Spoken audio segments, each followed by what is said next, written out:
Bom dia então a todos os telis, essa é a aula número 17 de Numerologia e Geometria Sagrada na Tanar. Como nós sabemos, a palavra gematria vem do grego e quer dizer justamente um ponto de interseção entre os números na sua forma simples até a sua forma geométrica, a sua forma misteriosa e o seu esoterismo e mistério no futuro. Então nós iremos analisar tudo isso como sendo uma base de rocha, né? Lembrem-se que Yeshua disse, construa a vossa casa sobre a rocha. Nós iremos estabelecer esta base dentro da poesia hebreia agora, já analisamos a narrativa, agora nós iremos analisar a poesia hebreia, juntamente com a ajuda dessa grande obra do Robert Alter, Os Mistérios da Poesia Hebreia. Então nós iremos analisar o paralelismo, o mismor, o maskil, o shir halot. Nós iremos observar todos esses termos que eu descrevi para vocês na aula anterior, dentro do seu contexto, o seu aspecto numerológico e aqui números, que relações de números existem e que nós vamos observar que é interessante, porque na escola e na academia nós não aprendemos os números de forma metafísica, apenas aprendemos de forma materialista, conforme o sistema assim o deseja. Agora nós iremos fazer uma abordagem completamente desafiadora e iremos revelar aspectos que não ficariam nítidos se não houvesse esse método. Também vou usar com vocês uma obra muito antiga, né, que é um livro de gemátria hebreu, que eu trouxe lá dos Estados Unidos, está aqui em hebraico, né, para vocês verem. E ele vai nos ajudar a definir a geometria e a gemátria por trás dos números sagrados. É uma obra que já está bem antiga, é rara e tem uma tradução em espanhol, mas também vai nos ajudar. Além disso, claro, iremos citar grandes autores como Johann Kepler, como Robert Alter, como Iamblichus na antiga Grécia e assim por diante. Nós iremos observar, né, esse por último era um sírio, né, mas falava grego. Nós iremos citar algumas dessas obras, iremos analisar e comparar com o que nós estamos estudando, porque é necessário, a fim de entendermos a Cabala e os seus mistérios, viajarmos de volta no tempo e assumirmos a mente dos clássicos, a mente dos homens do passado. Dessa forma, assim, nós iremos desfazer a desinformação que foi passada através dos séculos, de acordo com a conveniência de poucos. Um abração para vocês e vamos na sequência.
Assim então, telis, bom dia, vamos dar início aqui à nossa aula número 17 de Numerologia e Geometria na Tanar, a Geometria Sagrada, a geometria das formas perfeitas que oriundam-se de uma interpretação dos números perfeitos.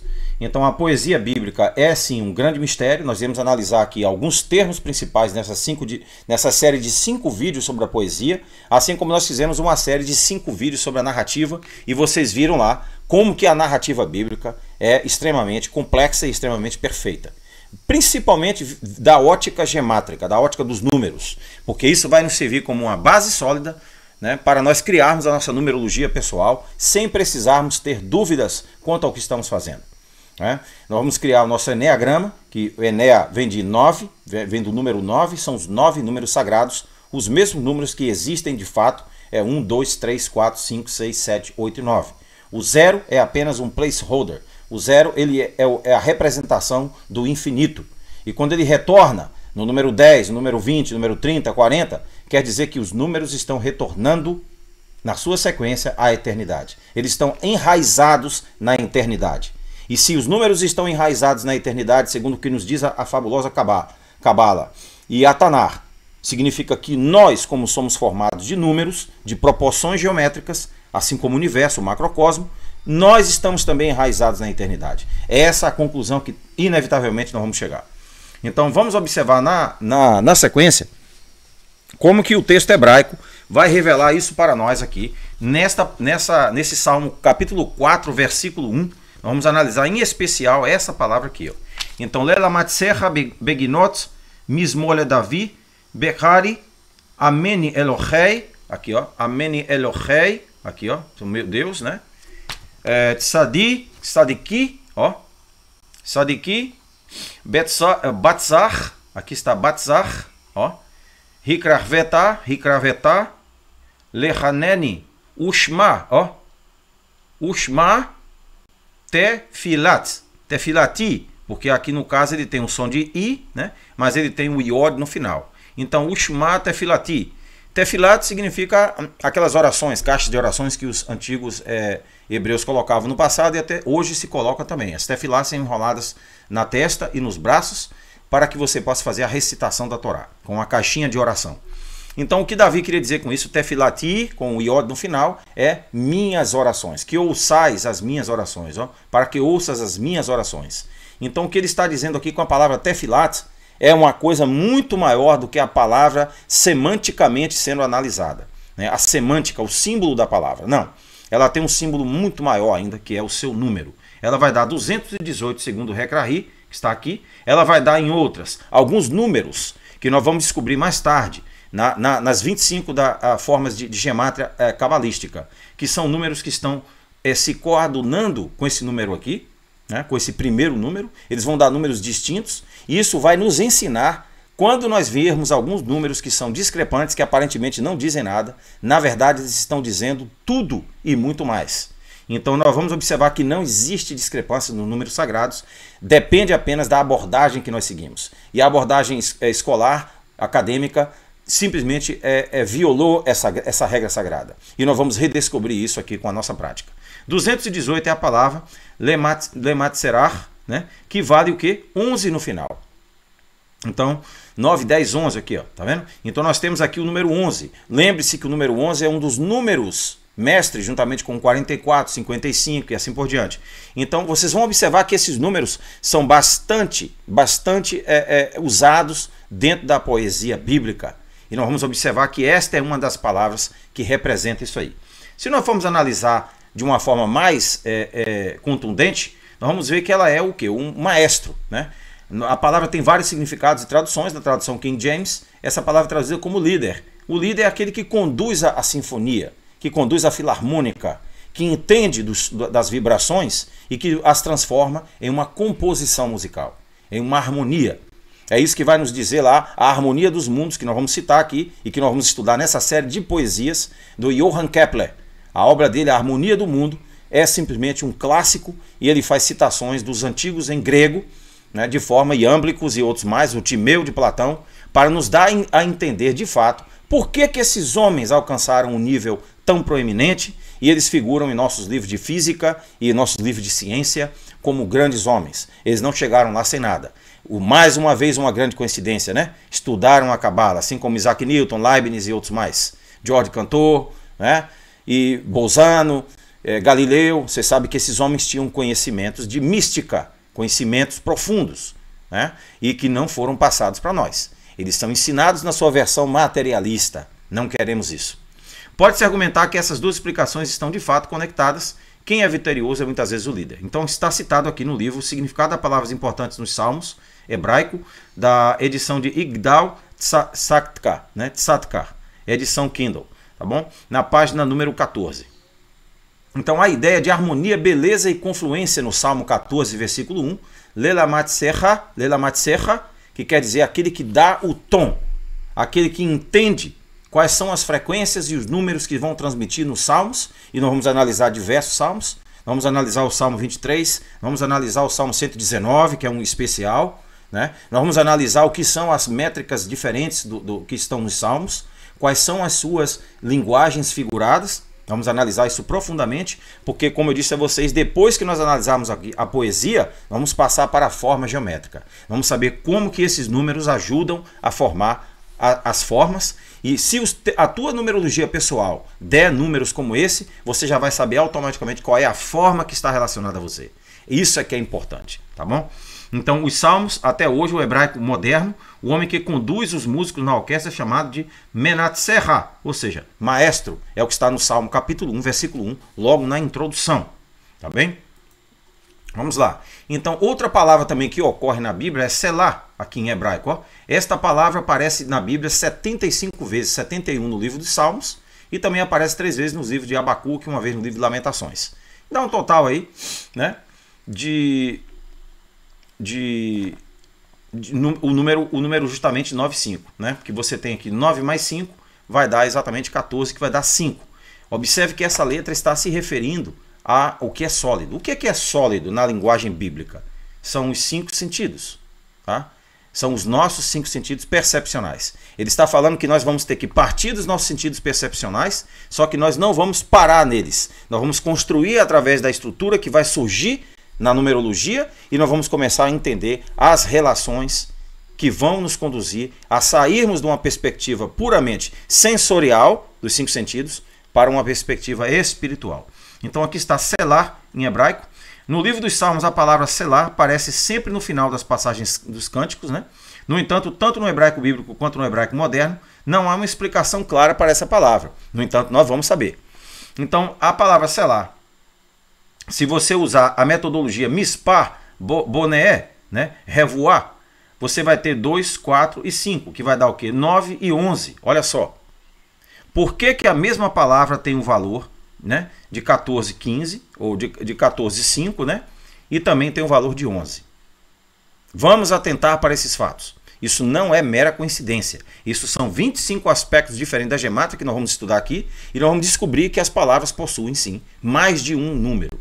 A maioria vai dar um número só, mas nem todos vão conseguir dar um número só, e aí eles vão fazer com que esses números sejam, vamos dizer assim, organizados dentro de um processo de intercalação, dentro de um processo de harmonia com outros números, e esse conhecimento vai ser fundamental para nós, não só no aspecto matemático. Então vamos lá. Essa palavra ocorre 71 vezes e 34 nos Salmos, né? 39 nos Salmos, e 3 vezes em Abacuque, né? E ao todo 74 vezes na Bíblia, que vai dar o quê? Vai dar o número 11, olha só. Você acha que é coincidência? Não. Vamos observar aqui que eles tiraram do Salmo 3 o versículo 9, só deixaram até o 8. Por que vocês acham que alguém tiraria uma contagem numérica da Bíblia hebraica?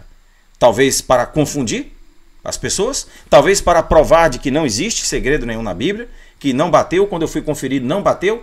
Isso é um grande erro. Nós vamos observar que o texto em hebraico é o nosso objetivo, e é nele que nós vamos tirar e fundamentar nosso conhecimento. O número 11 é um número espiritual, intuitivo, como nós sabemos, representando o idealismo, o perfeccionismo, a colaboração e a clarividência. Trata-se de um número de forte magnetismo, caracterizando as pessoas mais idealistas e inspiradoras, com a capacidade inventiva, que são capazes de iluminar o mundo e as pessoas através de suas ideias elevadas. Né? Ao fazermos a nossa numerologia, nós vamos prestar atenção a esses números especiais, a esses números mestres, né? Que são chamados de números mestres kármicos, né? Porque eles vão relacionar exatamente o mapa da tua alma. Né? Vão dizer exatamente as coisas que você tem que melhorar e as coisas que você não deve se preocupar mais, que você já está bem, evitando com que você perca tempo. Né? Então, aqui você tem no Salmo Terrilim, né? No Salmo em hebraico, você tem o versículo 1, 2, 3, 4, 5, 6, 7, 8 e 9. No entanto, na tradução dos Salmos, por uma questão, claro, de coincidências, como vocês sabem, nós estamos estudando aqui bastante coincidências, o mundo é formado, né, de coincidências, né? Vamos levar assim um pouco na brincadeira. Capítulo 3, só até o versículo 8, tiraram o 9. Vocês perceberam? Agora eu lhe pergunto, qual a intenção de alguém tirar um texto que é sagrado? Um texto que eles sabem que tem uma mística numerológica especial. Qual a intenção dessa pessoa? Não pode ser uma intenção muito boa, tá? Podemos resumir aí. Então aqui fica claro que se você for conferir na Bíblia em tradução, você não vai chegar muito longe. Você vai se decepcionar, porque essa tradução é feita para te levar à frustração, não ao conhecimento. Então, Telis, a frustração, claro, é o raciocínio que o sistema tentou impor na humanidade.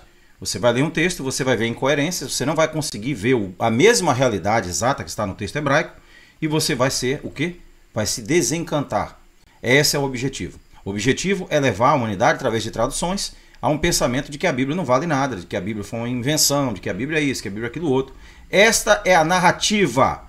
Ninguém que faz essa narrativa sustenta 2 minutos de palestra com uma pessoa que conhece a Bíblia de fato, que conhece os seus 5 aspectos diferentes de literatura, que conhece os 5 níveis de percepção da Cabala, que sabe a numerologia, sabe a gemátria, sabe todo o que está relacionado, e que sabe que a mitologia e a narrativa literal são apenas aspectos de um mesmo texto. Tá?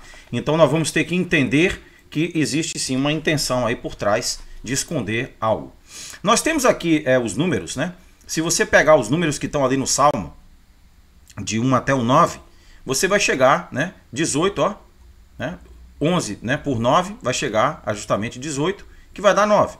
Né? 11 por 8 vai dar 6 no final. 11 por 7 vai dar 4. 11 por 6 vai dar 5. Isso vai dar, em geral, uma dízima periódica, tá? Em alguns casos. Então você vai eliminar o número que está aqui, tá bom? Deixa eu desligar aqui. Deixa eu voltar. Então, esses números aqui são os números que estão lá no número 3. E é por isso que eles tiraram o 9º versículo, porque eles não queriam que vocês chegassem até essa conclusão, principalmente dificultando o teu trabalho. Então aqui está 11 por 7, 4, 11 por 6 vai dar 5, 11 por 2 vai dar, por 5 vai dar 2, que vai dar 22, que é um dos números sagrados, porque é o alfabeto hebraico, né? O bíblico, né?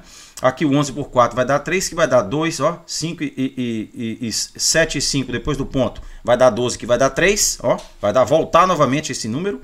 O 11 por 3 vai dar 55, opa, esse aqui é um número mestre. O 11 por 2 vai dar 5.5, que também é uma repetição. E o 11 por 17 vai dar o quê? 44.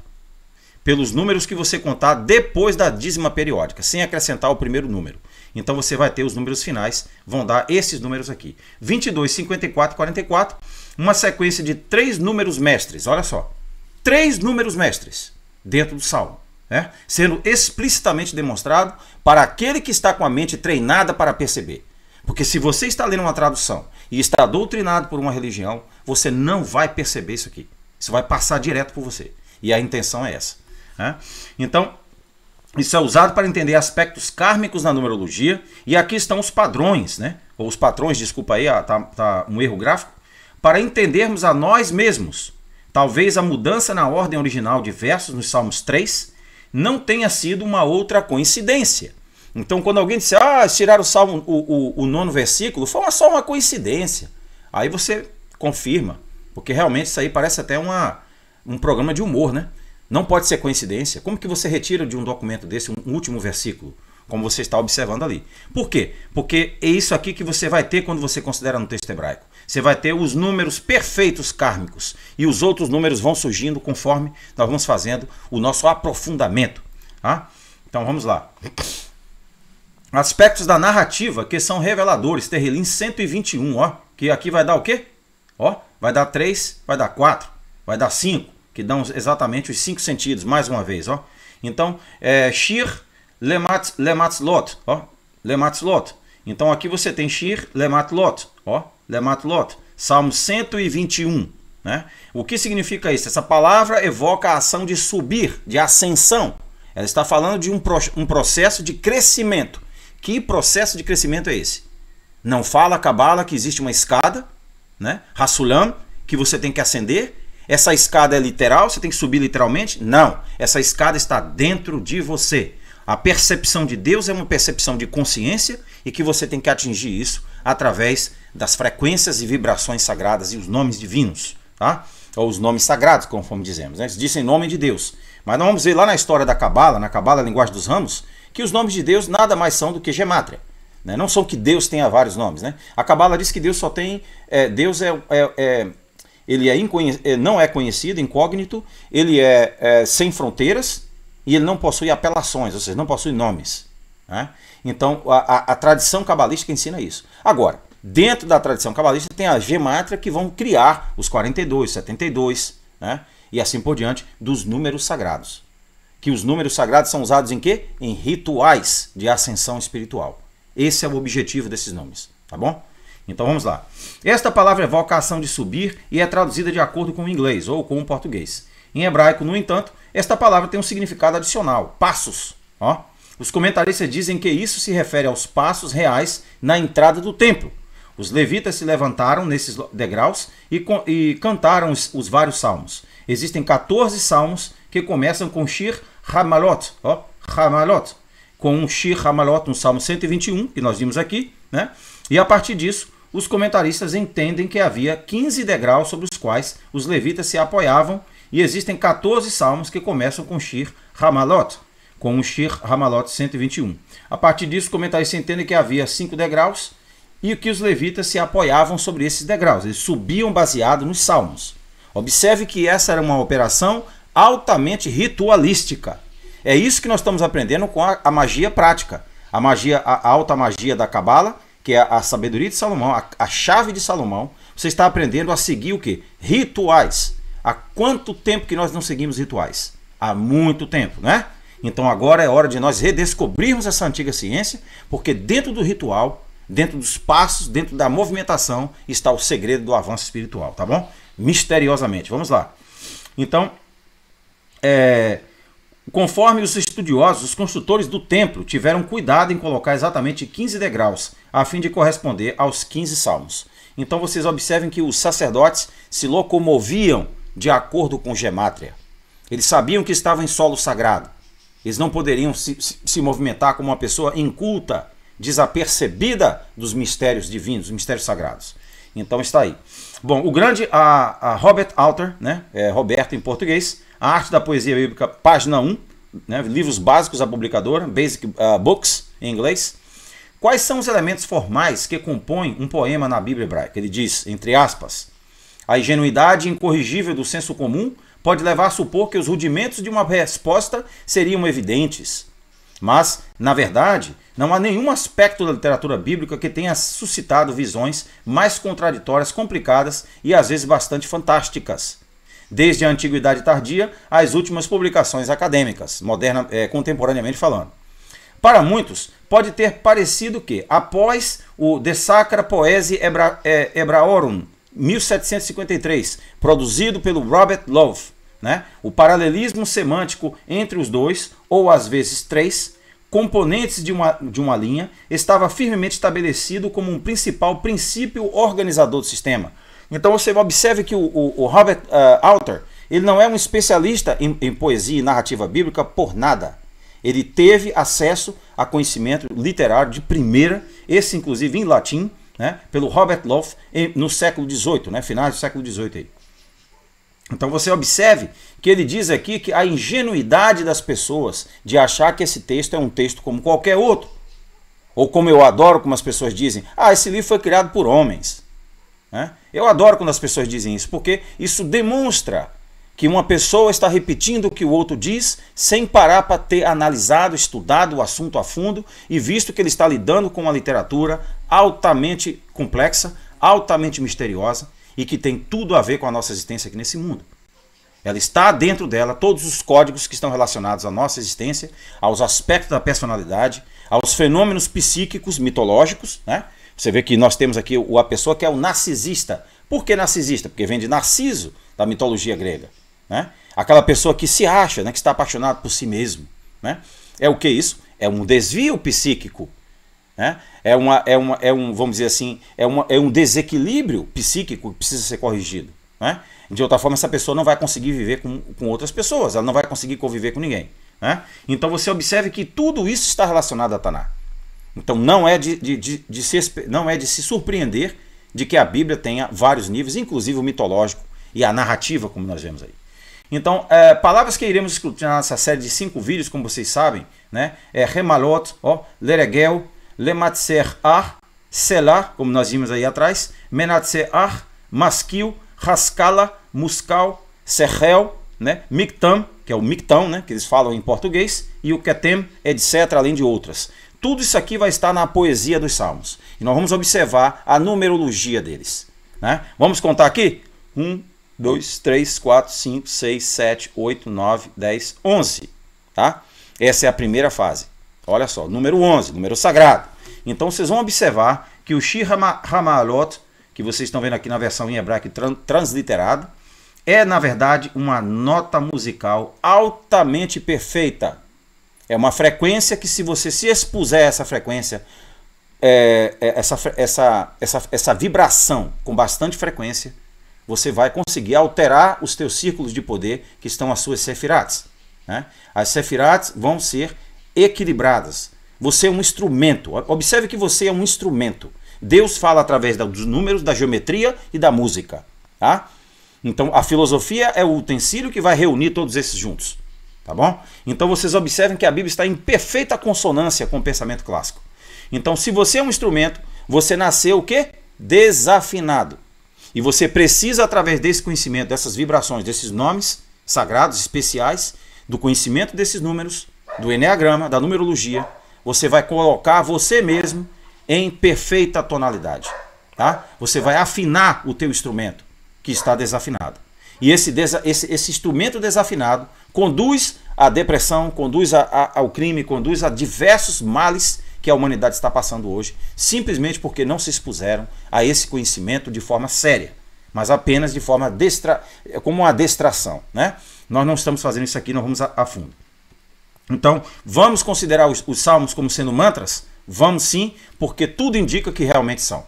E é isso que nós vamos observar nessa série de 5 vídeos, antes de nós passarmos para as formas geométricas que estão relacionadas à nossa numerologia, pegando exemplos. Vamos lá. Aqui está o alfabeto hebraico, o alfabeto mágico, né? E aqui nesse livro aqui, a geometria da Torá e da Gemátria, né? 160 padrões criados ou modificados por Eric Eliasson. Na página 12, é um livro maravilhoso que eu tenho aqui, que é da Book Baby, né? Publicado nos Estados Unidos em inglês. Ele diz o seguinte: comentarei primeiro a primeira palavra hebraica da Bíblia. Farei um comentário sobre a primeira frase da história da criação da Bíblia, Bereshit, né? Quero analisar a palavra Bet em, por, através de tudo mais. Rosh, a cabeça, Shet, a terminação gramatical. Quando o homem inspirado a escreveu, ele não colocou a baia lá. Um velho judeu sem qualquer autoridade acrescentou a palavra. Ele achou muito ruim começar a falar de cabeça. Dizia primeiro, a cabeça um dos deuses trouxe os deuses, né? Da cabeça um deus trouxe os outros deuses. Vocês viram que a interpretação que eu dei de Bereshit é que Bereshit, na verdade, segundo a aula de hebraico para cabalistas, a última aula que se vocês pegaram, vocês vão ver, né? Bereshit, na verdade, confere exatamente com Sofia, a sabedoria, a personificação da sabedoria de Deus. Nada mais comum, porque o nosso Deus é uma luz, é o infinito, ele não tem formas, mas ele se apresenta da forma que ele deseja, da forma que ele quer, né? Ele é o infinito, ele não está restrito a limites, né? Então ele é profundamente complexo. E aqui diz que da cabeça dele, ó, da mente, como diz lá em Flávio Josefo, como diz lá em Filon, de Alexandria, como eu citei lá no curso de hebraico, né? Vocês vão que os deuses trouxeram os outros deuses à existência, assim como a terra também. Então isso significa que Deus, Elohim, tem dois aspectos, é dual. Tem o lado metafísico e o lado físico. Por que nós estaríamos fora disso? Se o Cristo interpretou lá em João que nós somos também parte dos Elohims. Ele citou o Salmo. Observem isso aí. Isso está nas aulas aí, vamos lá. Então, se você não crê num homem erudito de Deus. Homens instruídos não podem ensinar. Vos mais daquilo que vos tenho dito. Assim a cabeça de Deus trouxe os deuses ao grande concílio. Então o grande concílio de divindades que estão aqui na Terra são a parte manifestada física de um aspecto que não está sendo manifestado, não está sendo observado, que é o metafísico. Tá? Então aqui está na obra aqui, ó, desse grande mestre, na página 12. Tá bom?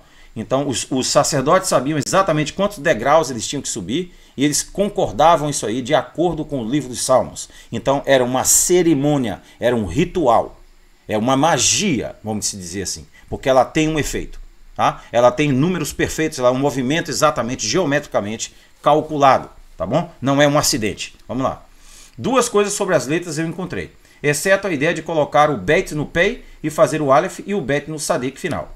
A primeira palavra, Bereshit, né, que é o Bet é o 2, o R é o 20, como nós já vimos, o A é o 1, né, o S é o 21, e o 1 é o Yod, é o 10. E o Tzadik é o 22. Observe que os comprimentos Asit estão de acordo com a forma B em ordem.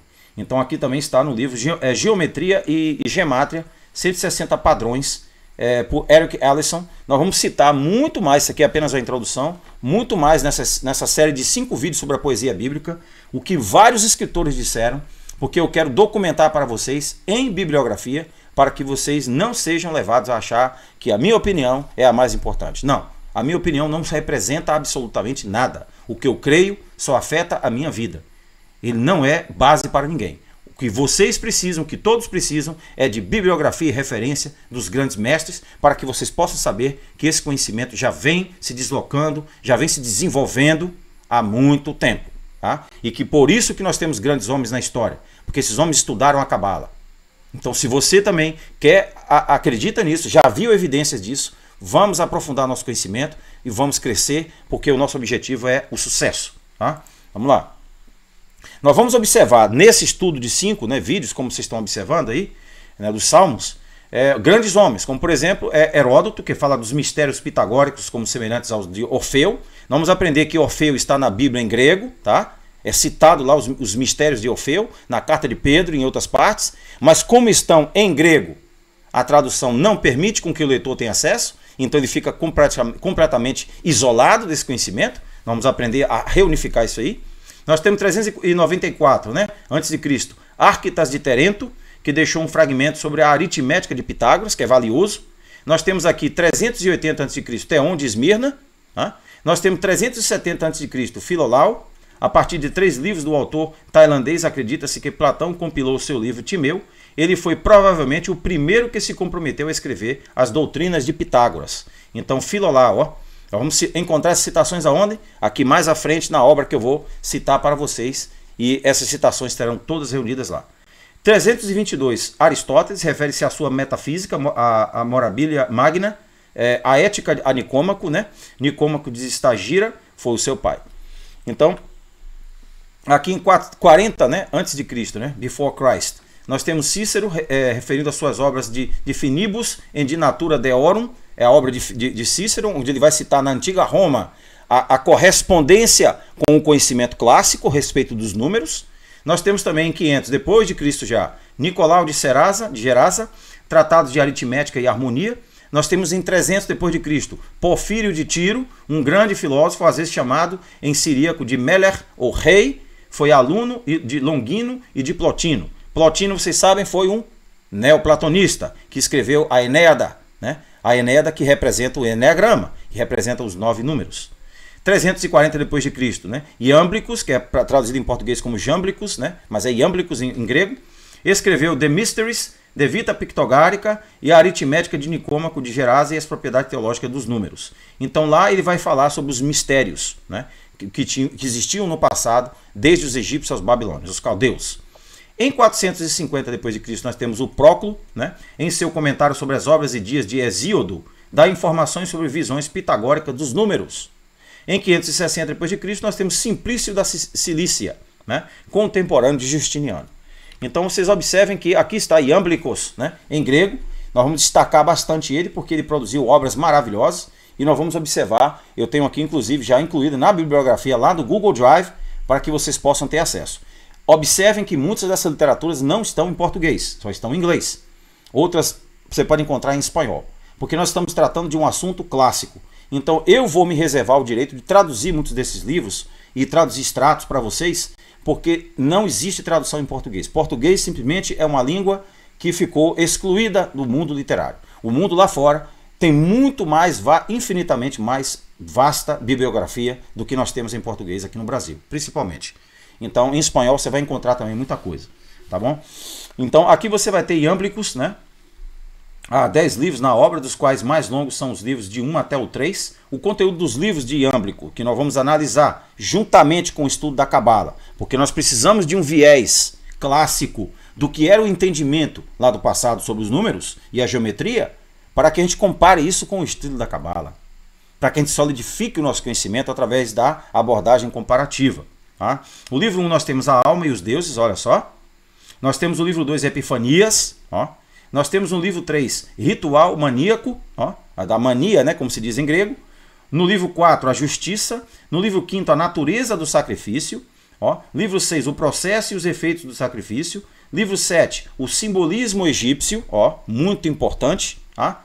Livro número 8, né? Livro 8, teologia egípcia, assim como também nós vamos estudar a teologia grega depois em outro curso separado, né? De acordo com a tradição hermética. E no livro 9 nós temos o dêmon pessoal, ou seja, o espírito pessoal. Né? Quem é o dêmon pessoal em você?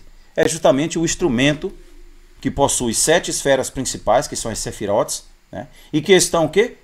Desafinadas. E por estarem desafinadas e por terem nascido desafinadas, elas promovem confusão e caos em nós. Dentro de nós estão 2 forças principais batalhando. A força do bem, do equilíbrio, e a força do caos, do desequilíbrio. A ordem e o desequilíbrio. Por isso que o nosso sistema está da forma que está. É um reflexo da nossa condição. Quando eu digo nossa, eu digo da maioria da humanidade, né? De todos, né? Então, a conclusão no livro 10, finalmente. Então, esse homem aqui, ele foi um filósofo neoplatônico, sírio de origem árabe. Ele determinou uma direção mais tarde tomada pelo neoplatonismo. E Iâmblico também foi o biógrafo do místico e filósofo matemático grego Pitágoras. Então, ele trouxe muita gema de conhecimento do antigo Pitágoras, né, do pitagorismo, para nós, de forma que nós possamos então agora fazer uma comparação com o que nós estamos estudando na Cabala. E nós possamos ver que existe sim altas conexões. Isso é muito importante. Vamos lá. A obra que ele produziu, que eu coloquei na bibliografia para vocês lá no Google Drive, só vai ficar acessível para vocês que são membros. Quem não é membro, por enquanto, não vai poder acessar. Mas eu vou trabalhar muito sobre essa literatura com vocês, né, nesse curso, durante esse curso, porque nós queremos ter uma perspectiva bastante fundamentada do que nós estamos estudando, né, bastante abalizada. Então é a Teologia da Aritmética, The Theology of Arithmetic, by Robert Westfield. Então ele traduziu aqui a Teologia da Aritmética. Vocês sabem que essa teologia vai nos levar à perfeição, e é por isso que o Pitágoras dizia que Deus fala por meio dos números, ou os números dizem tudo. Né? Então Iâmblico postulou que os números são independentes nessa obra, ocupando um reino intermediário entre o limitado e o ilimitado. Ele acreditava que a natureza estava presa pelo destino, diferindo das coisas divinas que não estão sujeitas ao destino e transformam o mal e a imperfeição em fins bons. O mal foi gerado acidentalmente no conflito entre o finito e o infinito. Então, quando nós entendermos dentro da Cabala por que Elohim e por que muitos dos verbos em hebraico, lá no hebraico para cabalistas, são duais, nós vamos começar a perceber de fato a conexão com a numerologia e a conexão com a alta magia e a conexão com a literatura cabalística teórica.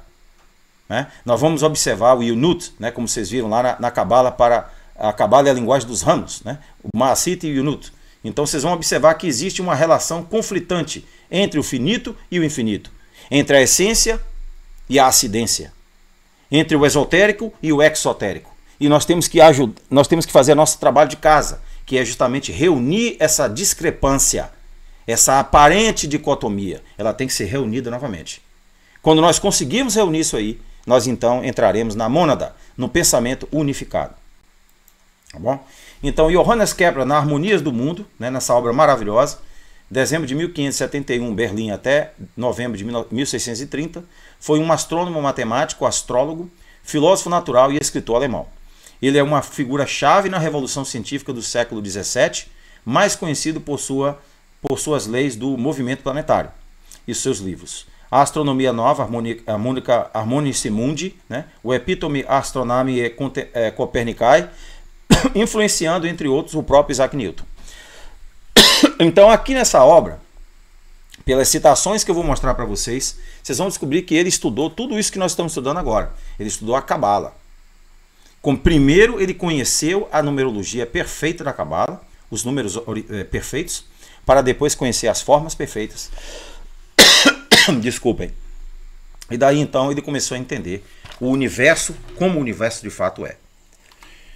Então, conhecendo o universo, Kepler teve a coragem, né, de expressar essa citação que vocês estão vendo aí, que eu vou citar para vocês da obra dele, né, Harmonias dos Mundos, né, Harmonies of the World, em inglês, e eu vou traduzir essas citações que nós vamos colocar em paralelo ao que nós estamos estudando na poesia hebreia e na numerologia, geometria sagrada em geral, para que a gente possa ter uma noção concreta do que está acontecendo. Ele diz o seguinte, entre aspas, Sou livre para me entregar à loucura, olha só, sagrada.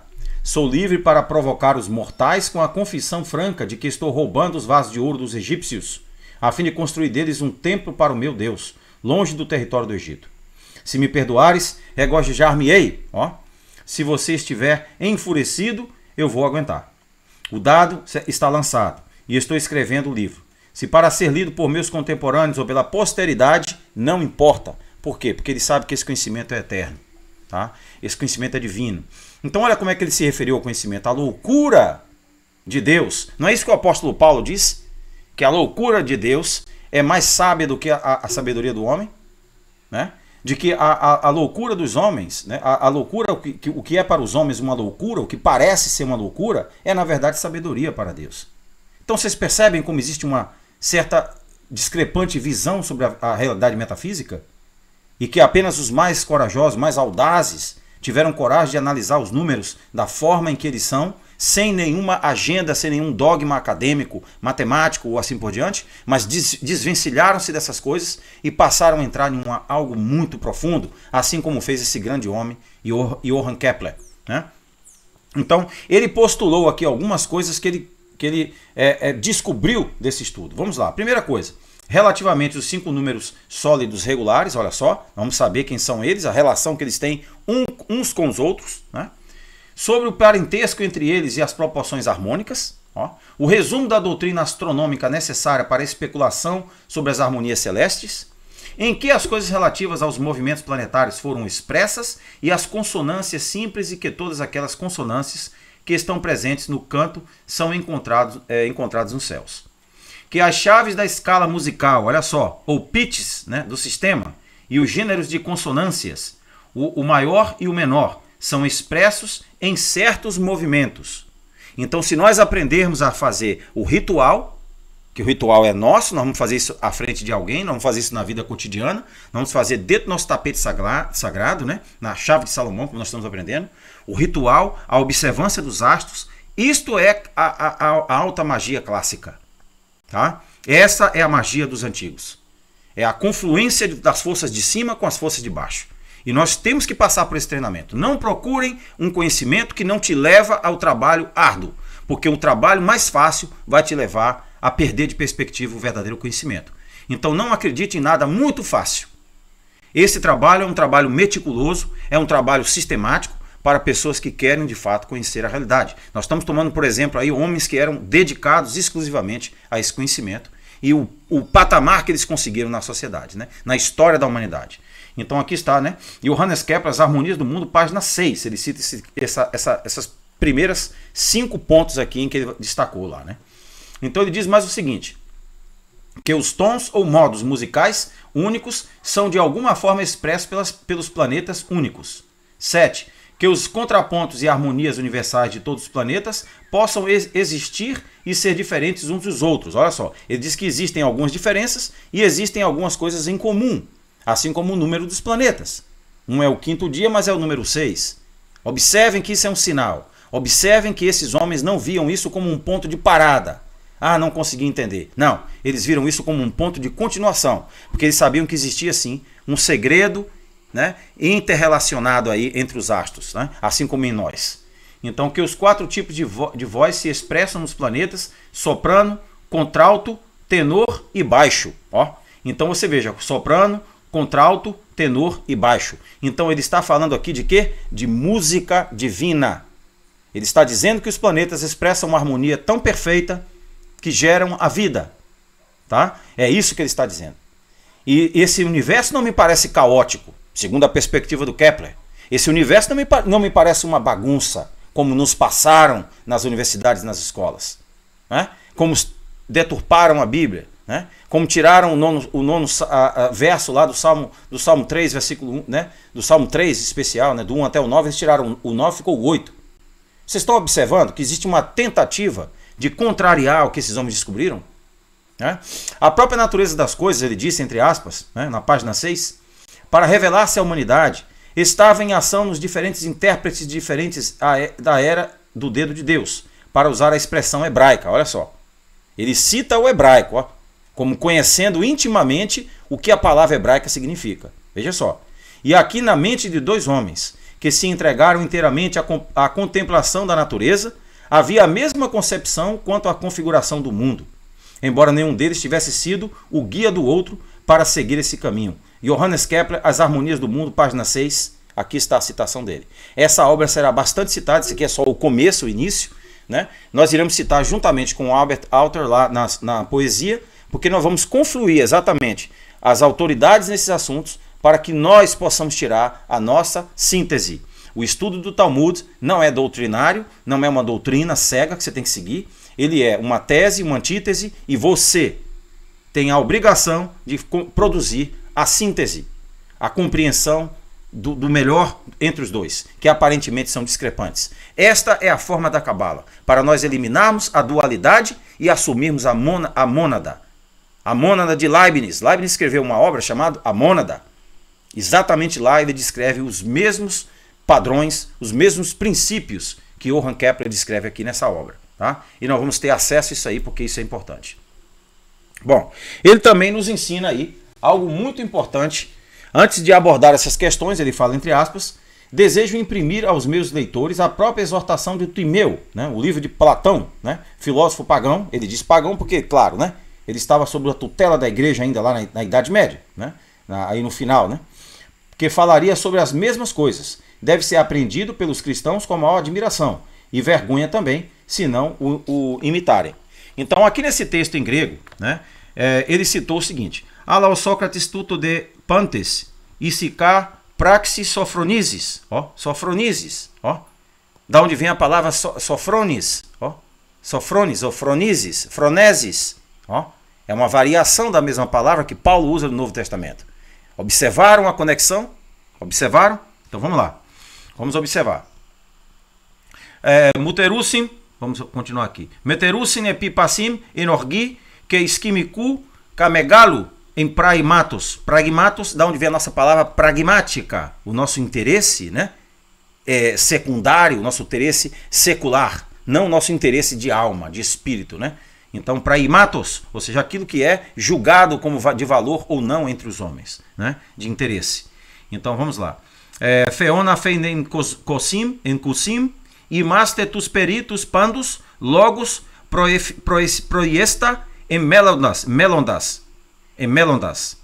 emi pampatasi, ó, pandapasi, melhor dizendo, paragemoninen en anarquiem feus, tencafeas, en epiglumenos, erqueta em panda, catatu equinos, timalista, ó, eponimenos epinemim e pen. Então, ipen é aquilo que se diz, aquilo que se fala. Aristóteles usa esse termo também como Platão, e ele está aqui no infinitivo. Ele quer dizer revelar, falar, né? Expor, né? Ou aquilo que dizer, aquilo que se diz comumente, né? Ipen. Então vocês observem que ele cita a citação de Platão, do Timeu, e depois ele faz aqui um comentário interessante. Pois na verdade Sócrates, essa é a tradução, já que todos os que têm a menor partícula de inteligência sempre invocam a Deus, sempre que entram em qualquer negócio, seja leve ou árduo. Assim também, a menos que tenhamos claramente nos afastado de toda razão sã, nós que pretendemos ter uma discussão a respeito do universo devemos, necessariamente, fazer nossos desejos sagrados e orar aos deuses e deusas. Claro, eles eram gregos, eles tinham a ideia da mítica, né? Existia antes da filosofia na Grécia, existia a mitologia grega, onde existiam os deuses, né? Depois que a filosofia entrou no palco, os homens passaram a abandonar um pouquinho de lado a interpretação puramente mitológica e passaram a abordar agora a filosofia, que era a confluência de todas as coisas. Assim como hoje também, né, muitas coisas do cristianismo foram passadas em mitologia, mas não em epistemologia. Então essa é a grande diferença que eu queria contextualizar para vocês. Então vamos lá. Com uma só mente para podermos dizer as coisas que agradarem e forem aceitáveis para eles, em especial, e em segundo lugar também assim. Então aqui está nas Harmonias do Mundo, página 6, por Johannes Kepler. Ele faz a citação do Timeu em grego, em original, e eu acho isso muito importante, porque isso vai nos dar exatamente os termos que se confluem com o que nós estamos estudando e com a percepção que eles tinham dessa ciência que nós estamos estudando agora. Vamos lá. Só para dizer para vocês, né, mais uma coincidência, se você for ao Internet Archive em inglês, e procurar pela obra de Johann Kepler, você vai encontrar isso aqui, ó. Tome emprestado por 1 hora. Será que em 1 hora você consegue fazer uma pesquisa desse livro? Você consegue realmente fazer um estudo concentrado desse livro? A resposta é não. Então, entendam vocês conforme vocês quiserem. Esse livro estava à disposição, agora já não está mais, de um tempo para cá, né? Então vocês veem que sempre tem um cerceamento do conhecimento, né? Um cerceamento do conhecimento no intuito de não permitir com que todos tenham acesso, que todos tenham a possibilidade de entender o que a Bíblia e a Cabala está dizendo. Registros antigos mostram que os gregos usavam seus números quase exclusivamente para fins cotidianos, enquanto os rabinos judeus adicionavam seu valor prático propósitos peculiares especiais. Esses cotidianos aqui é a chamada matemática aplicada. Eles desenvolviam equipamentos, desenvolviam tecnologia, eles desenvolviam, por exemplo, no templo de Apolo, os gregos criaram uma placa de metal que você pisava e o grande portão de Apolo se abria automaticamente. E quando você atravessava, você pisava em outra placa e ela se fechava automaticamente. Então, se você achava que as portas dos bancos hoje que abrem automaticamente foram produzidas hoje, você está mais uma vez enganado, né? Se você achou isso, porque não é. Essa ciência já existe há muito tempo. A diferença é que os judeus, como ele diz aqui, utilizavam de forma metafísica, não aplicada. Então vamos lá. O seu valor prático e propósitos peculiares especiais, e olhavam para eles para fornecer visões mais profundas da natureza, a existência e doutrina. Então aqui está na obra do grande mestre, né, William Wayne Westcott, Números e o seu poder oculto e as virtudes místicas, né, da impressora Unbound Infinitely. Então a impressora Unbound Infinitely, página 23, nessa obra está essa citação aqui, ó. Ele faz a diferenciação entre a matemática aplicada para a matemática dos gregos, para a matemática metafísica dos judeus. E é isso que nós estamos empreendendo agora. Já tivemos a matemática aplicada, né? Já vimos o que a matemática pode produzir, celulares, antenas, parábolas, né? Satélites e tudo, enfim, pontes e outras coisas, armas e assim por diante. Agora nós queremos ver como que essa matemática vai nos servir no aspecto metafísico. Será que ela vai construir grandes coisas? Vejamos. Então aqui também, na sua obra na página 23 a 24, ele faz uma citação que eu traduzi do inglês que fala o seguinte: os rabinos judeus descobriram muito interesse e importância por trás do valor meramente superficial dos números, olha só, e das palavras como seus representantes, que eles geralmente desenvolveram uma ciência completa de concepções numéricas, além da matemática. Isso tomou o nome de Kabbalah, ou Kabbalah com Q, né? Cabala em português, com C, ou mesmo Cabala com um B. Palavras verdadeiramente grafadas erroneamente pelo Lekabel, né, em hebraico. A doutrina recebida da raiz Kebel, né, ou Cabal, como vocês viram lá no hebraico para cabalistas, que significa receber. Então é uma tradição que foi passada de homens para homens, de mestres para discípulos, e que nós temos que receber com o coração emocionado, feliz, porque esse conhecimento irá proporcionar outras e outras coisas em nossa vida que nós não temos ideia. Desde os rituais da clavícula de Salomão, até a numerologia, até a nossa gemátria, o nosso eneagrama, vai revolucionar a nossa vida. E nós não podemos deixar isso passar. Nós temos que testar esse conhecimento para vermos de fato se ele procede ou não, tá? Nós vamos conferir isso aí por nós mesmos, tá bom? Então está aí. Então aqui está o Westcott, né, na obra dele, Os Números e o seu poder oculto e virtudes místicas. Nós iremos citar também dessa obra juntamente, paralelamente com as outras, também com o Cassuto lá atrás. Nós não abandonamos o Cassuto vai falar ainda de muitas coisas importantes, mas nesse aspecto aqui da numerologia, da poesia principalmente, né, nós vamos citar muito do Westcott, porque ele vai revelar algumas coisas que não era dele, mas que nós vamos observar. Estava no Kepler, estava nos outros grandes mestres que nós vamos analisar aqui, estava em Filolau, estava em Próculo, estava em Aristóteles e assim por diante, tá? Em Pitágoras e assim por diante. Então, não é um conhecimento unicamente de uma pessoa, não é? Vamos lá. Aqui está o índice dele, que é justamente a parte onde nós vamos terminar a poesia hebreia e nós vamos entrar então em quê? Na numerologia, ou seja, na numerologia agora gemátrica voltada à geometria sagrada. Quais são as formas? Vamos analisar as formas para que quando nós formos fazer o nosso eneagrama, nossa numerologia, como eu disse a vocês já saibam exatamente os números que vão dar no final, né? E quais são as formas que esses números vão produzir, né? E quais são os teus números kármicos, quais são os números que você já está bem, né, que indicam que você já está bem. E quais são os aspectos que você tem que melhorar, a fim de se tornar perfeito. Né? Então vamos lá, vamos observar. A perfeição nesse sentido não é aquela perfeição no sentido de infabilidade, mas a perfeição no sentido kármico, no sentido que você venceu, né, os teus algozes, né, os teus maus, os teus demônios. Né? Você conseguiu vencer as tuas limitações e você passou a ter uma paz interna. É isso que nós estamos em busca. Então nós estamos aqui nessa aula, como as demais, em frente. Né? Na próxima aula de semana que vem, aula 18. Amanhã nós teremos hebraico para cabalista. E no domingo nós vamos ter exatamente a Wilhelm Reich na continuação, aula 2 agora. Vamos entrar profundamente na ergonomia de Wilhelm Reich. Vamos observar também lá a literatura, citações e assim por diante. E a confluência que isso vai trazer para os princípios que são defendidos na Cabala há milhares de anos. Então, Baruch atah Adonai Eloheinu melech haolam. Tá? Vocês desculpem, a minha leitura está um pouco meio devagar, porque a minha voz não está muito boa, estou tossindo um pouquinho. Então me desculpem a leitura meio precipitada. A numerologia e a geometria sagrada na Tanar, aula 18, o paralelismo hebreu e a metafísica dos números. Essa é a próxima aula de metafísica que nós vamos ter, da numerologia e da geometria sagrada, dentro do texto da Cabala. Shalom para vocês, fiquem com Deus e muita paz.